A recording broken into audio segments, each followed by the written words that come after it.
आलू परोटा तो आपण मैंने बहुत ही बनई थे आ बहुत प्रकार खाई भी थे हेले एमती केबे भी ट्राए कर आलू को अटारे मिसई परोटा तो ये परोटा एते टेस्टी लगे यही परोटा आगे आपण मानक आलू परोटा पूरा पूरी फेल हो तो निहाती एमती थे बनातु आपण फैमिली को आपण मानक बहुत ही पसंद आसब। तो हेलो फ्रेंड्स, बासमती किचन रे आपण मानक समस्त को बहुत बहुत स्वागत। जदि फर्स्ट टाइम मो वीडियो किए देखुले वीडियो को गोटे लाइक करने सांगे दया करके चैनल को सब्सक्राइब करंतु। वीडियो अपलोड हैला मात्रे सबुठारु प्रथमे नोटिफिकेशन आपण मानक पाखरे जाइकी पहुँचब। तो से हेले वीडियो को लाइक करबा और चैनल को सब्सक्राइब करवाटा बिल्कुल भी भूलिबेनी। तो निहाती एमती थरे ट्राई करंतु, समस्त को बहुत पसंद आसीबो एमती आलू परोटा। तो चलंतु बनेबा। प्रथमे ये आम गोटे बाउल नवा ता धीरे दबा गोटे कप मापिकी अटा। यहाँ मु गहम अटा नहीं आपण मैंने चाहिए मैदारे भी बनई पारे। ये मुझे दूची 2 चामच तेल सांगरे दबा आधा चामच जीरा, यार टेस्ट बहुत भल आसी थाए।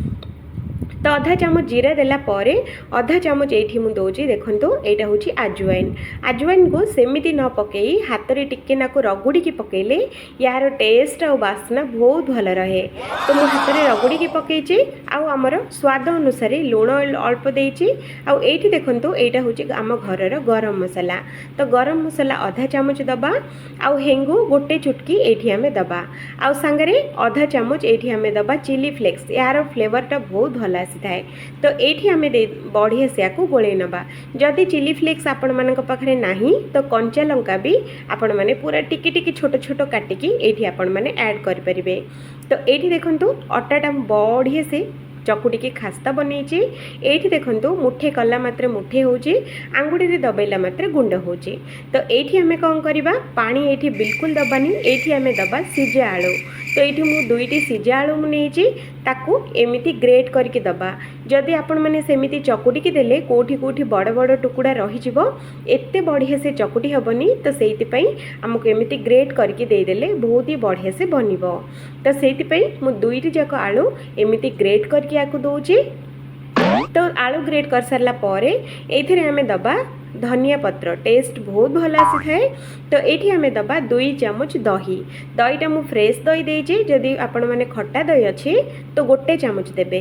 तो ये सबू जाक जिनस बढ़िया से आपको अटाटा को चकुटी नवा। आउ हाँ फ्रेंड्स, ये आपण मैंने बिल्कुल पानी देबेनी, आमर दही दिखाई आउ सिझा आलू दिखाई। तो ता धीरे ही बढ़िया से अटा आमर चकुटी की रेडी हम। तो ये देखो अटाटा केते सुंदर चकुटी होती देखिले ना। एमती ही आपण मैंने भी चकुटी की रेडी करेंगे। तो आमर अटाटा एकदम सॉफ्ट होगी चकुड़ी होती। तो ये आम कौन करवा अटाटा को ये आम घोड़े दबा आपको 10 मिनट रेस्ट पे छाड़दबा। तो 10 मिनट पर चलते देखा। तो ये देखो फ्रेंड्स 10 मिनट पर आम अटाटा एकदम बढ़िया से सेट हो जाइए। तो या आम कौन करवा आउ थे टिके आपको आ बेसी चकुड़ानी। तो या आम जो साइज्र आमको परोटा दरकार से साइज्र ये आम गुला भांगा। तो ये देखो मुझे बेसी बड़ रखिनी कि बेसी छोट रखिनी, यही साइज्र बनई कि रेडी करची। तो चलतु प्रथमे बेलना पेड़ी उपर सुखिला अटा दबा आउ ये आम अटा गुलाटा ये आम थोईदबा आउ हल्का हल्का करके आम बेलिबा। प्रथमे अटाटा को बढ़िया से आको लगेबा। तो ये देखो एकदम जोर जोर बेलिबेनी, पूरा हल्का हल्का हाथ में आपको बेलिया पड़ो। तो ये देखो फ्रेंड्स मु हल्का हल्का करके आपको मु बेलिकी एतिकी बड़ करची। याठू बेसी बड़ करवानी कि याठू बेसी छोट भी करवानी। आउ मोटार साइजटा बेसी ना बेसी मोटा रहिबो ना बेसी पतला रहिबो। तो देखंतु जेमिति आमे परोटा बनाउचे सेतिकी मोटा ही एठी आमे रखिबा। तो ये आम कौन करवा गोटे पैन बसैबा, पैन टाकू टिके नाकू गरम होगापाई छाड़दबा। जितेबाला पैन आमर हल्का गरम हो तो ये आम परोटाटा ये आम देदबा। आ गोटे साइड टिके नाकू सीझीगला आउ गोटे साइड आपको ओल्टे नवा।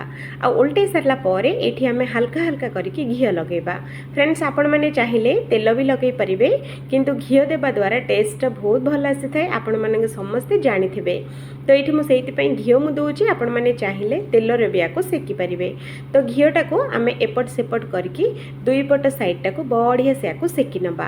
आउ गैस रो फ्लेम टाको मीडियम रखिबे, हाई फ्लेम रे बिल्कुल सेकिबेनी, नहले ऊपर तो कलर आसीजिवो भीतर जे पर्यंत एते भल से सिझिबनी। तो सेति पई हमको एठी मीडियम फ्लेम रे ही सेकिया पई पड़िबो। तो ये देखो आमर गोटे परोटा एकदम रेडी। तो आउ गोटे भी मुझे बनईकि आपण मानक देखा पैन उपर पकेबा आउ टिक्की नाको सीझीगला आउ गोटे पट साइडटा ओल्टे नबा आउ बढ़िया से आपको घी एमती लगे नबा। तो देखो फ्रेंड्स एमती करके आपको लगेदेवे आउ दुई पट साइडटा को घी लगे बढ़िया से आम आपको सेकी नबा। तो देखो आमर परोटा केते बढ़िया से फुलुची आउ एकदम सॉफ्ट बनिबो आउ एकदम टेस्टी बनिबो। एई परोटा आगे आपण मानक आलू परोटा एकदम फिका लागिबो। तो सब बेले एमिति ही बनैया पई इच्छा भी करिवे। तो देखो आमर परोटा बनिकी एकदम रेडी देखिले ना टेस्टी टेस्टी और सबठारु बढ़िया। तो ये परोटा देखो मु दही नहीं आउ चना आलू तरकारी नहीं सांगरे मिक्सचर नहीं ये तीन टा जिनस सांगरे बहुत ही बढ़िया लगुला।